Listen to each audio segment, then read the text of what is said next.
오늘 우리에게 주시는 하나님의 말씀은 누가복음 1장 13절에서 14절, 41절에서 48절, 2장 8절에서 11절, 요한복음 3장 29절 말씀입니다. 이제 제가 하나님의 말씀을 봉독하겠습니다. 천사가 그에게 이르되 사가랴여 무서워하지 말라. 너의 간구함이 들린지라. 내 아내 엘리사벳이 내게 아들을 낳아 주리니 그 이름을 요한이라 하라. 너도 기뻐하고 즐거워할 것이요 많은 사람도 그의 태어남을 기뻐하리니 엘리사벳이 마리아가 문안함을 들으매 아이가 복중에서 뛰노는지라. 엘리사벳이 성령의 충만함을 받아 큰 소리로 불러 이르되 여자 중에 내가 복이 있으며 내 태중의 아이도 복이 있도다. 내 주의 어머니가 내게 낳아오니 이 어찌 된 일인가. 보라, 내 문안하는 소리가 내 귀에 들릴 때에 아이가 내 복중에서 기쁨으로 뛰놀았도다. 주께서 하신 말씀이 반드시 이루어지리라고 믿은 그 여자에게 복이 있도다. 마리아가 이르되 내 영혼이 주를 찬양하며 내 마음이 하나님 내 구주를 기뻐하였음은 그의 여종의 비천함을 돌보셨음이라. 보라, 이제후로는 만세의 날을 복이 있다 일컬이로다. 그 지역의 목자들이 밤에 밖에서 자기 양떼를 지키더니 주의 사자가 곁에 서고 주의 영광이 그들을 두루 비추매 크게 무서워하는지라. 천사가 이르되 무서워하지 말라. 보라, 내가 온 백성에게 미칠 큰 기쁨의 좋은 소식을 너희에게 전하노라. 오늘 다윗의 동네에 너희를 위하여 구주가 나셨으니 곧 그리스도 주시니라. 신부를 취하는 자는 신랑이나 서서 신랑의 음성을 듣는 친구가 크게 기뻐하나니 나는 이러한 기쁨으로 충만하였노라. 아멘. 사랑하는 성도 여러분, 지난 한 해 동안 예수님을 믿는 믿음으로 인해서 기뻐했던 순간이 많이 있으셨습니까? 우리는 그리스도인으로서 얼마나 기뻐하며 살고 있을까요? 목사의 아들이기도 했던 철학자 니체는 그리스도인들에 대해서 다음과 같이 풍자적으로 말했습니다. 그리스도인들은 구속받은 티를 좀 많이 내야 한다 그랬어요. 다시 말해서 그리스도인들이요, 당신들은 구원받았다고 하면서 왜 그렇게 심각하고 근심 걱정이 많습니까? 구원받은 티를 좀 팍팍 내십시오. 이렇게 얘기했다고 그래요. 신학자 폴 틸리도 조금 더 심도 있는 문제 제기를 했습니다. 우리 그리스도인들이 좀 더 기뻐하지 못하는 이유는 그리스도인이기 때문인가? 아니면 우리가 아직 충분히 그리스도인이지 못하기 때문인가? 그랬습니다. 부활절을 앞둔 사순절이 그리스도의 고난에 대해 묵상하는 절기라면 성탄절을 앞둔 대림절은 기쁨에 대해서 묵상하는 절기라고 할 수 있겠습니다. 대림절이 아니라도요, 우리 그리스도인들은 기쁨에 대해 좀 더 관심을 많이 가질 필요가 있는데요. 왜냐하면 기쁨은 성경 전체를 관통하는 주제이기 때문입니다. 심지어 천국에서는요, 기쁨이 가장 중요한 일이랍니다. 여러분, 우리에게 이 세상에서 가장 중요한 일은 뭐죠? 우린 너무 심각하지 않습니까? 근데 천국에서는요, 기쁨이 가장 중요한 일이래요. 그러면 여러분, 우리는 하나님께 구원의 은총을 받은 그리스도인임에도 불구하고 왜 그렇게 기뻐하며 살지 못하는 이유가 무엇일까요? 그 전에 우리는 이 기쁨이라는 정서에 대해서 좀 알 필요가 있습니다. 기쁨이라는 정서는 참 독특한데요, 잘 생각해 보면 우리는 기쁨 자체를 기뻐하는 게 아닙니다. 여러분, 기뻐해 보신 적 있죠? 기쁨 자체를 우리가 기뻐했나요? 기쁨이 가리키는 것을 우리는 기뻐합니다. 그래서 이 기쁨이라는 정서를 포인터라고 그래요. 기쁨은 무엇인가를 가리켜 주거든요. 여러분, 우리가 연말에 각종 송년 모임에 가지 않습니까? 반가운 사람들을 만나서 기쁘고 맛있는 음식을 먹어서 기쁜가요? 그건 기쁜 것이 아니라 즐거운 것입니다. 즐거움과 기쁨의 차이는 뭐냐면 즐거운 것은 예측이 가능해요. 오늘 반가운 사람을 만나겠구나. 오늘 3부 예배 후에 우리 335 함즈람을 만나는데 되게 즐겁겠다는 예상을 할 수 있어요. 반면 기쁨은요, 예측할 수 없습니다. 여러분, 기뻤던 순간을 되돌아가면 예측하지 못했던 일들이었을 거예요. 특별히 여러분, 하나님은 예측할 수 없는 분이시거든요. 그래서 하나님께 속한 이 기쁨이라는 정서 역시 예측할 수 없습니다. 기쁨에 대해서 C.S. 루이스가 가장 깊은 연구와 통찰을 많이 말했는데요. 루이스는 이렇게 얘기했습니다. 기쁨은 주관적 체험이 아니라 실제에 뿌리박고 있는 체험이다. 즉, 기쁨은 주로 하나님을 가리키고요. 하나님이라는 실제를 경험했을 때 일어나는 독특한 정서가 바로 기쁨이라는 거죠. 그래서 오늘 본문 누가복음 1장에서 3장에 등장하는 사가랴와 엘리사벳, 마리아, 시므온과 안나, 목자들과 동방박사들, 그리고 세례 요한, 이 모든 사람들은요, 다들 자기의 처한 상황 때문에 기뻐하고 있지 않습니다. 하나같이 예수님의 탄생으로 인해서 기뻐하고 있습니다. 그러면 그들은 왜 예수님으로 인해서 기뻐하게 되었을까요? 우리가 지금 예배를 드리고 있는데요, 영어로 예배를 월십이라고 합니다. 월십이라는 단어는 가치라는 의미의 월스와 신분이라는 쉽의 합성어예요. 즉, 월십이란, 예배란 최상의 존경과 존귀를 받을 가치가 있는 분께 드려지는 행위를 바로 예배라고 합니다. 다시 말해서 하나님 자체가 예배를 받으실 가치가 있다는 거예요. 찬양을 받으시기에 합당한 분이 바로 하나님이라는 겁니다. 우리는 좀 상황이 좋으면 입에서 흥얼흥얼 찬양을 하기도 하고, 상황이 좋지 않으면 찬양이 나오질 않죠. 그런데요, 사실 찬양이라는 것은 우리의 상황에서 시작되는 것이 아니고요, 하나님 자체로부터 시작되는 게 찬양입니다. 우리의 상황과 관계없이 하나님은 예배 받으시기 합당하시고 찬양 받으시기 합당하세요. 예배와 찬양의 뿌리는 하나님이에요. 하나님으로부터 예배와 찬양의 뿌리가 있는 것입니다. 그래서 우리는 하나님으로 인해서 찬양할 수 있는 거예요. 우리가 처한 상황과 관계없이. 예배도 찬양도 기쁨도 하나님께로부터 시작되는 것이기 때문입니다. 누가복음 1장에서 3장에 등장하는 모든 성경의 인물들은 하나같이 예수님 때문에 기뻐하고 있습니다. 다른 상황이나 다른 사람들 때문에 기뻐하는 게 아니에요. 누가복음에서뿐만 아니라 성경의 인물들은 언제나 하나님과 연결되어 있을 때 기뻐했고요, 하나님과 분리되어 있을 때는 기뻐할 수 없었습니다. 왜냐하면 오직 하나님만이 기쁨의 근원 되시기 때문입니다. 따라서 여러분, 우리가 기뻐하지 못하는 이유는 하나님과 너무 자주 분리되어 있기 때문은 아닐까요? 요즘 연말이라 사람들 모임에는 많이 가는데 정작 하나님과 만나는 시간은 너무 적지 않습니까? 그러면서 우리의 기쁨이 점점 커지기는 어려울 겁니다. 만일 우리가 이 대림절에 기쁨의 근원 되시는 예수님과 보다 자주 깊이 만나신다면 예수님으로 인해서 기뻐하는 것이 가능할 거예요. 요즘 매주일 대림절 묵상제를 잘 만들어 드리고 있습니다. 여러분 한번 해보세요. 정말 예수님 때문에 기뻐하시게 될 거예요. 두 번째로 우리가 기뻐하지 못하는 이유는 기쁨의 대상이 될 수 없는 것을 기뻐하려고 하기 때문입니다.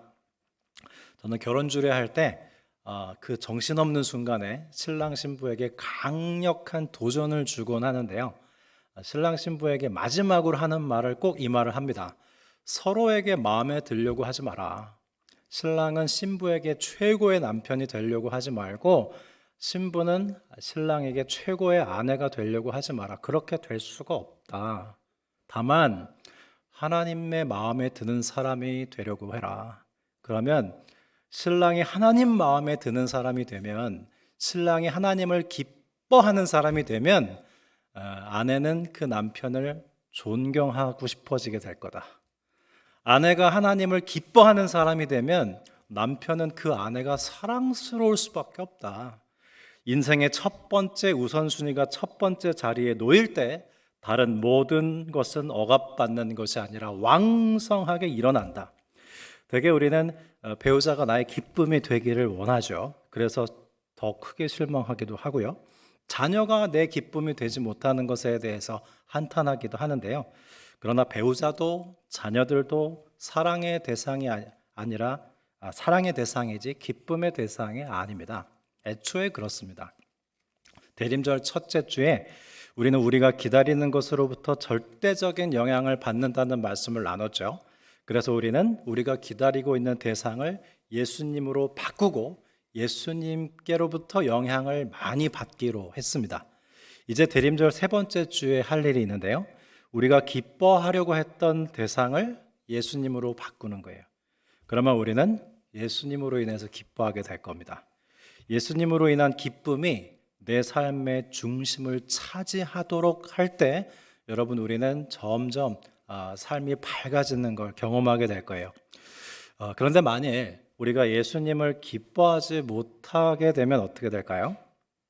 우리가 누군가에게 전도할 때 다음과 같은 질문을 받을 수 있습니다. 하나님 믿으면 좋은 게 뭡니까? 누군가를 전도해서 교회에 나오도록 했어요. 그가 물을 수 있겠죠. 하나님 믿어서 좋은 게 뭐예요? 하나님 믿어서 주어지는 유익이 뭡니까? 이런 질문을 할 수 있겠죠. 왜냐하면 아직 하나님 중심적인 상태가 아니고 자기 자신이 중심이 되어 있기 때문이죠. 그런데 여러분 우리가 3대째 기독교 집안에서 태어났든 심지어 내가 장로고 권사고 집사가 됐든 솔직히 우리도 하나님 자체보다 하나님을 믿는 믿음으로 인해서 얻는 유익에 더 관심이 많을 때가 있습니다. 기도를 하면서 내 기도를 들어주시는 하나님 자체도 좋지만 우리는 하나님께서 어떤 응답을 주실까가 더 관심이 많죠. 하나님 자체보다 하나님이 주시는 응답에 우리는 관심이 더 많다고요. 그리고 기도 중에 받는 위로나 기도 중에 경험한 체험을 하나님보다 더 사랑할 수도 있습니다. 그러니까 우리가 연약하기 때문에 그래요. 마치 아이들이 크리스마스 선물을 사주시는 부모님보다 선물을 더 좋아하는 것처럼 우리는 하나님께 찬양을 드리면서 하나님보다 노래 부르는 걸 더 좋아할 수도 있습니다. 정죄하는 거 아닙니다. 우리가 연약해서 그래요. 주님보다 악기 연주를 더 좋아할 수도 있어요. 오늘 내가 건반을 하나 잘못 눌러서 실수했는데 예배고 뭐고 지금 그거 하나 때문에 너무 막 정신이 없을 수도 있어요. 내가 주님보다 찬양 사역 자체에 쓰임받는 걸 더 좋아할 수도 있습니다. 우리는 그렇게 연약합니다. 그래서 경건주의적인 신앙에서 조심해야 될 점이 뭐냐면 주님 자체에 초점을 두기보다는 내가 느끼는 감정과 경험을 더 중요시하는 거, 그거 되게 조심해야 할 일입니다. 우리가 만일 하나님을 기뻐하는 것을 중심에 두지 않고 하나님께 예배드리게 되면 진리이신 예수 그리스도보다 어떻게 하면 회중에게 감동을 더 줄 수 있을까? 어떻게 하면 내가 은혜를 받을 수 있을까? 거기에 더 주력하게 돼요. 감동을 더 추구하면서 오히려 상대적으로 예수님은 뒷전이 될 수도 있습니다. 가령 여러분 내가 어떤 친구를 되게 좋아해요. 왜냐하면 그 친구가 유머 감각이 뛰어나고 나를 즐겁게 해주거든요. 그래서 나를 즐겁게 해주기 때문에 그 친구를 좋아하는데 그러나 내가 만일 그 친구보다도 친구로 인해서 얻어지는 즐거움을 더 좋아하게 되면 나는 그 친구를 잃어버릴 가능성이 높습니다. 여러분 내가 천국 가는 것도 중요하지만 천국 가는 것이 가능하려면 그 이전에 먼저 천국이 있다는 진리가 더 중요한 거잖아요. 내가 구원받는 것이 중요하지만 그 이전에 나를 구원하시는 예수 그리스도께서 살아계신다는 진리가 더 중요한 거 아니겠습니까? 그런데 우리가 예수님을 기뻐하는 것이 중심에 자리 잡아 있지 못하면 내가 천국 가는 게 더 중요하고 내가 구원받는 게 더 중요합니다. 이게 바로 구원파적 신앙이에요. 진리 자체보다 내가 받아 누리게 될 혜택과 이익이 더 중요해지는 것. 죄악의 상태란 영어로 말하면 everything is about me입니다. 모든 게 다 나에 관한 것이 되는 거예요. 그게 죄된 상태예요. 천국과 지옥의 이혼이라는 책을 보면 어떤 부인이 남편과 아들을 엄청 사랑합니다. 남편과 아들의 행복을 너무나 원해요. 그런데 자신을 떠나서 행복한 건 절대 용납할 수 없대요. 그냥 배우자와 자녀들이 행복하면 된 거 아니에요? 그런데 나 없이 행복하다니 그건 말도 안 돼. 내가 없어서는 안 돼. 이렇게 나오는 거예요. 성도 여러분, 우리가 그리스도인임에도 불구하고 기뻐하지 못하는 이유는 예수님을 기뻐하는 것이 중심에 자리 잡혀 있지 못하고 자기 중심성에 빠져 있기 때문 아닐까요? 그리고 예수님 자체보다도 예수님으로 인해서 얻는 유익에 우리가 더 집중되어 있기 때문은 아닐까요? 그러면 우리가 예수님을 기뻐하면요, 어떤 은총을 누리게 될까요? 인생의 첫 번째 우선순위가 첫 번째 자리에 놓일 때 다른 모든 것은 억압받는 것이 아니라 더욱 왕성하게 된다고 했습니다. 우리가 예수님을 기뻐하면요, 자기 중심성에서 벗어나서요, 이웃의 기쁨에 참여하게 돼요. 그래서 기쁨이 더 커집니다. 마태복음 19장에 보면 포도원 주인이 하루 동안 5차례 걸쳐서 품꾼을 부르는 장면이 나오는데요. 우리나라 시간으로 아침 6시, 오전 9시, 정오 12시, 오후 3시, 그리고 마지막으로 5시에 품꾼들을 불러요. 저녁 6시면 일은 끝나는 겁니다. 어찌 보면 이 포도원 주인은요, 일을 시키기 위해서 품꾼들을 부르는 것이 아니라 품삯을 주기 위해서 품꾼을 부르는 사람 같아요. 하나님이죠. 드디어 하루가 지나고 이 품삯을 주는 시간이 됐습니다. 그런데 이 포도원 주인은 제일 먼저, 제일 일찍 온 사람부터 품삯을 준 게 아니고 제일 마지막에 5시에 온 사람부터 품삯을 주는데 하루 임금인 한 데나리온을 줬습니다. 그리고 6시, 9시, 12시, 3시에 부른 품꾼들에게도 똑같이 하루 품삯인 한 데나리온씩 나눠줬어요. 여러분이 만일 먼저 와서 일한 품꾼이라면 어떻게 반응하시겠습니까? 온종일 일한 나와 불과 1시간 일한 사람과 임금이 같아요.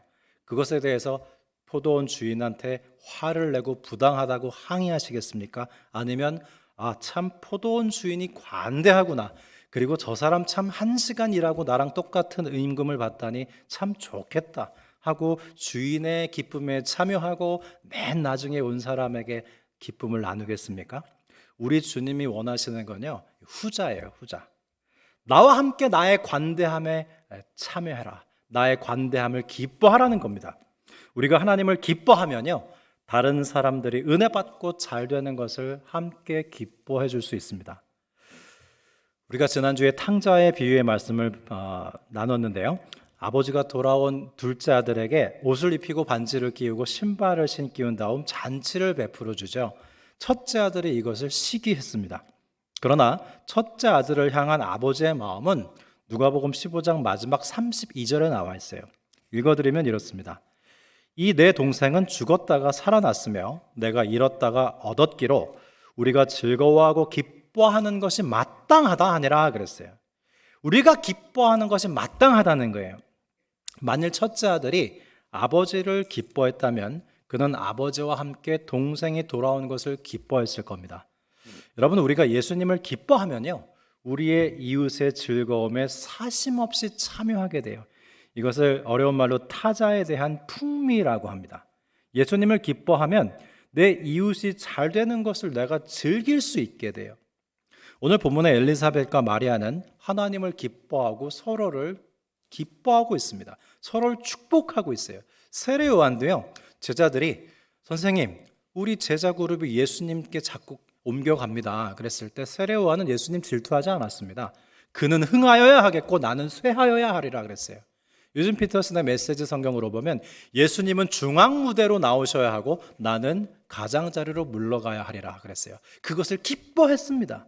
하나님을 기뻐하는 사람들은요, 다른 사람들의 잘 되는 것을 함께 기뻐하고 이웃의 잘됨을 맛보며 즐거워할 수 있게 돼요. 만일 나의 삶에 다른 사람의 기쁨에 참여하는 모습이 없고 오로지 나 자신의 잘됨만을 기뻐하려고 한다면 그것은 하나님을 기뻐하는 모습이 아닙니다. 그래서 루이스는 말하기를 이러한 자기 중심성은 천국 반대편에 있는 것이고 결국 지옥이라는 것은 자기만 찾다가 자아 속으로 빨려 들어가는 것이 바로 지옥이라고 그랬어요. 그러면 여러분, 기쁨의 반대는 무엇일까요? 기쁨의 반대는 슬픔인 줄 알았는데요. 이 기쁨에 대한 연구를 해보니까 기쁨의 반대는 슬픔이 아니고 교만이더라고요. 교만은 무엇입니까? 하나님을 없애버리고 나 자신은 지나치게 높이고 다른 사람들은 지나치게 낮추는 게 교만이에요. 하나님 사랑과 이웃 사랑을 한 방에 날리는 게 바로 교만입니다. 분노와 시기와 정욕과 나태 이런 죄악들은 인간 스스로에게로부터 나오지만 교만은요, 지옥으로부터 곧장 날아오는 가장 큰 죄악이기 때문에 그리스도인들이 가장 두려워할 죄예요. 그래서 여러분, 교만은 지옥에서 곧장 날아온 최고의 죄죠. 기쁨은 천국에서 곧장 날아온 정서거든요. 그래서 기쁨의 반대는 교만입니다. 기쁨의 기원은 천국이요, 교만의 기원은 지옥이거든요. 루이스의 이 고통의 문제라는 책 마지막 장에 보면 천국을 성부, 성자, 성령 삼위의 춤으로 묘사하고 있는데요. 성부 하나님은 성자 예수님께 자신을 내어주셔서 성자 예수 그리스도가 존재하게 해주셨습니다. 성자 예수님은 성부 하나님께 자신을 끊임없이 양도하세요. 성부, 성자, 성령 삼위 하나님은 끊임없이 서로에게 자신을 내어주는 사랑의 춤을 추는 게 삼위일체라는 거예요. 이러한 삼위 하나님을 기뻐하는 천국 백성들이 하는 게임이 하나 있답니다. 그게 뭐냐면 천국에서 이렇게 동그랗게 둘러앉아서 자라는 황금 사과를 잡는 즉시 다른 사람에게 넘겨준답니다. 그게 천국의 리듬이래요. 반면 지옥에서는요, 서로 경쟁하며 더 많은 사과를 모으고 움켜쥐려고 하는데 그 결과는 파멸입니다. 천국의 사람들은 거의 빛의 속도만큼이나 자라는 황금 사과를 서로에게 넘겨주는데 이렇게 서로에게 자신을 나누어주는 아름답고도 조화로운 움직임이 바로 삼위일체 하나님의 춤을 따라 춤추는 천국 백성들의 춤이고 그 안에 진정한 기쁨이 있다는 거예요. 오늘 주보에 재직 명단이 올라갔습니다. 2023년도를 섬기실 재직 분들이시고요. 또 우리는 섬김과 봉사의 자리에 교사와 순장을 모집하고 있습니다. 저는 이것이 부담의 자리가 아니라 마치 천국에서 자라는 금사과를 서로에게 내어주는 아름다운 춤과 같은 기쁨이 가득한 일이 되기를 축복합니다. 하나님을 기뻐하는 사람들은요, 하나님처럼 스스럼 없이 자기를 내어줘요.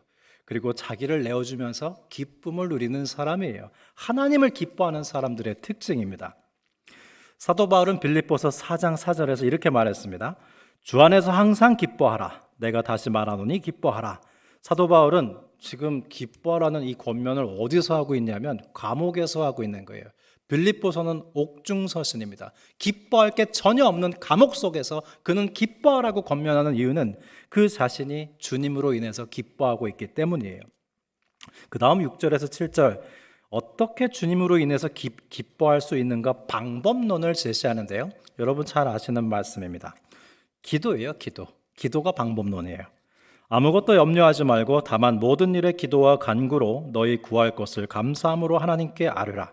그리하면 모든 지각에 뛰어난 하나님의 평강이 그리스도 예수 안에서 너희 마음과 생각을 지키시리라 그랬어요. 듣기만 해도 참 좋은 말씀이죠.